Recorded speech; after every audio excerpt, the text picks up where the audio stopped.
புரவாசினம் கருணாமூர்த்தி ஸ்வரூபம் சர்வரோக தோஷ நிவாரணம் ஸ்ரீ சாயிநாதன் தரிசனம். ஓம் சாய்ராம். என் அன்பு குழந்தைகளே, இந்த ஆத்மலிங்கத்தை தொட்டால் உங்களுக்கு அதிக செல்வம் கிடைக்கும் என்பது பாபாவின் செய்தி. நீங்கள் என்ன செய்வது என்று தெரியாத இந்த சூழ்நிலையில் கவலைப்பட்டு கொண்டே இருக்கிறீர்கள். உங்கள் கவலையை சற்று தூரமாக ஒதுக்கி வையுங்கள். நீங்கள் கஷ்டப்படுவதை பாபா பார்த்து கொண்டுதான் இருக்கிறார். இந்த சிரமங்களை உங்களால் தாங்க முடியாது. நீங்கள் எனக்கு கொடுக்கும் இந்த சோதனைகளில் நான் தோற்றுவிட்டேன் அப்பா. அவற்றை தாங்க எனக்கு வலிமையும் திறனும் இல்லை பாபா.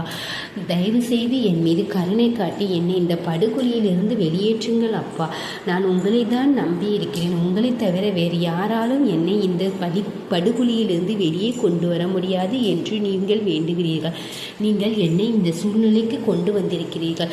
உங்களாலும் கூட என்னை புரிந்து கொள்ள முடியவில்லையா? யார் எனக்கு வழிகாட்ட முடியும் பாபா? என்னை சுற்றி எல்லோரும் இருப்பதால் நான் ஒரு அனாதை போல விடப்பட்டேன். என் மனதில் உள்ள சிரமங்கள் மற்றும் பிரச்சனைகள் பற்றி யாரிடமும் சொல்ல முடியாது. எனக்குள் வேதனைப்படுகிறேன். இந்த சோதனைகளில் என்னால் வெற்றி பெற முடியவில்லை. ஒரு தந்தையாக இருப்பதன் மனவேதனையால் நான் அவதிப்படுகிறேன். குழந்தை, சவால்களை எதிர்கொள்ளும் வலிமை நீங்கள் செய்யும் விஷயங்களை பொறுத்தது. நீங்கள் எவ்வளவு நல்லவராக இருந்தாலும் உங்கள் குழந்தைகள் நீங்கள் எப்போதும் நல்லவர்களாகவே இருப்பீர்கள். இவ்வளவு நாட்கள் நீங்கள் எப்போதும் உங்கள் ஒற்றுமையுடன் இருந்தீர்கள். நீங்கள் ஒன்றாக இருந்தீர்கள். அவர் உங்கள் எல்லா வேலைகளிலும் உங்களுக்கு பக்கபலமாக இருக்கின்றார்கள். உங்கள் பொறுப்பை நீங்கள் மிகச் சிறப்பாக நிறைவேற்றியுள்ளீர்கள். ஆனால் சில சந்தேகங்களுடன் உங்கள் வாழ்க்கையை வீழ்ச்சி நிலைக்கு கொண்டு வந்து விட்டீர்கள். ஒரு விஷயத்தை சொல்கிறேன் குழந்தையை, நினைவில் வைத்துக் கொள்ளுங்கள். நீங்கள் யாரை பற்றியும் அவசரமாக குற்றம் சாட்டாதீர்கள். வார்த்தைகள் மிகுந்த தோட்டாக்கள் போன்றவை. அவற்றை திரும்ப பெற முடியாது. உங்கள் முந்தைய உறவில் நீங்கள் எவ்வளவு மகிழ்ச்சியாக இருந்தீர்கள் என்பதை ஒரு கணம் நினைவில் கொள்ளுங்கள் குழந்தையே. உங்கள் வாழ்க்கை சந்தேகத்தின் அரக்கணம் சிதைந்து விட்டது. உங்கள் உறவை பற்றி உங்களுக்கு தெரிந்த அளவுக்கு யாரும் உங்களுக்கு சொல்ல முடியாது. எனக்கு தெரியும் குழந்தையே, எது நல்லது எது கெட்டது என்பதை அறிய உனக்கு நிறைய அறிவு இருக்கிறது இல்லையா? யார் என்ன சொன்னாலும் உன் சொந்த கைகளால் உன் வாழ்க்கையை விஷ வார்த்தைகளால் இரட்டிப்பது எனக்கு வலிக்கிறது குழந்தையே. நீ உன் வார்த்தைகளால் மற்றவர்களை காயப்படுத்தக்கூடாது. ஆனால் குறைந்தபட்சம் உன் நடத்தையாவது மாற்றிக்கொள்ள வேண்டும். உன் மனதில் உள்ள விஷப்பேயை விரட்டி உன் மனதை சுத்தமாக வைத்திரு குழந்தையே.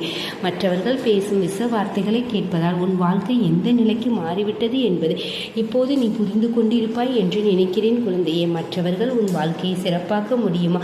அத்தகையவர்கள் இதுபோன்ற வார்த்தைகளால் கேட்க அனுமதிக்காதீர்கள். நீங்கள் அதிகமாக பேசுவதை கேட்கிறீர்களா? இனிமேல் மற்றவர்களின் பேச்சை கவனிக்காமல் உங்கள் வாழ்க்கையை மகிழ்ச்சியாகவும் வாழுங்கள். வருத்தப்படுவதை விட மோசமானது எதுவும் இல்லை. அவர்கள் முதலில் என்னிடம் வந்து பேச வேண்டும். உங்கள் சுயநலத்தை விட்டுவிடுங்கள். ஒருவரை இந்த நரகத்தை அனுபவிப்பவர்களும் உங்களிடம் மரியாதையுடனும் அன்புடனும் இருக்கிறார்கள் குழந்தை. அவர்கள் உங்கள் அன்பான அழைப்புக்காக காத்திருக்கிறார்கள். துன்பப்பட போகிறார்கள். வாழ்க்கை மிகவும் குறுகியது. இந்த குறுகிய வாழ்க்கையில் நீங்கள் சந்தேகத்தின் அரக்கனை சேர்த்து உங்கள் வாழ்க்கையை தலைகீழாக மாற்றலாம் இல்லையா குழந்தையை? நீங்கள் எவ்வளவு தூரம் சென்றால் என்னை தாண்டி ஒருபோதும் செல்ல மாட்டீர்கள். நீ எப்போதும் என் பராமரிப்பில் இருக்கிறார்கள். நான் உன் கையை ஒருபோதும் விட்டுவிட மாட்டேன். என் தெய்வீக கண்கள் எப்போதும் என் பக்தர்களை காத்து கொண்டிருக்கும். நீ எப்போதும் உன் மகிழ்ச்சியிலும் மயங்கி கிடைக்கிறாய் என் குழந்தையே. உன் மகிழ்ச்சியில் நான் தொடர்ந்து பாடுபடுகிறேன். உன் மனம் மிகவும் சோர்வாக இருப்பதை நான் அறிவேன் என் குழந்தையே. நான் உன்னை பார்த்து கொண்டு இருக்கிறேன். உன் துக்கங்களாலும் பிரச்சனைகளாலும் உன் மனதில் எவ்வளவு வேதனையை அனுபவிக்கிறாய். உன் எல்லா எண்ணங்களையும் விலக்கி வைத்துவிட்டு என் மீது கவனம் செலுத்த உனக்கு என் நல்ல வாழ்த்துக்கள் தெரிவிக்கிறேன். அது நடக்கிறது. இன்று நீ ஆத்மலிங்கத்தை தொட்டாய் குழந்தையே. இந்த நாளில் உன் முழு மனமும் எந்த கவலையும் துக்கமும் இல்லாமல் ஓடிவிடும். உன் முழு மனதும் தூய்மையாகும். இருள் உன்னை விட்டு நீங்கும் குழந்தை. உன்னை தடுத்து நிறுத்தும் வறுமை ஓடிவிடும். இனிமேல் தெய்வீக ஒளி உன் வாழ்க்கையில் பிரகாசிக்கும் குழந்தையே. உன் உறவு உனக்கு நெருக்கமாகிவிடும். இனிமேல் உன் வாழ்க்கை மகிழ்ச்சியின் இடமாக இருக்கும். என் வார்த்தைகளை மதிக்கவும் குழந்தையே. எல்லாம் உனக்கு நன்றாக நடக்கும். நீ யாருக்கு எதை கொடுத்தாலும் அது அவர்களுக்கு சரியான வழியில் நடக்கும். ஒவ்வொரு விஷயமும் உன் பாபாவுக்காக. உங்களுக்கு தெரியுமானால் உங்களுக்கு தெரியாமல் அவருடைய பக்தர்களுக்கு ஏதேனும் தீங்கு அல்லது பிரச்சனை ஏற்பட்டால் என் அருள் எப்போதும் அவர்களுடன் இருந்து அவர்களை பாதுகாக்கும். இது எனது பக்தர்கள் ஒவ்வொருவரும் நீங்கள் தெரிந்து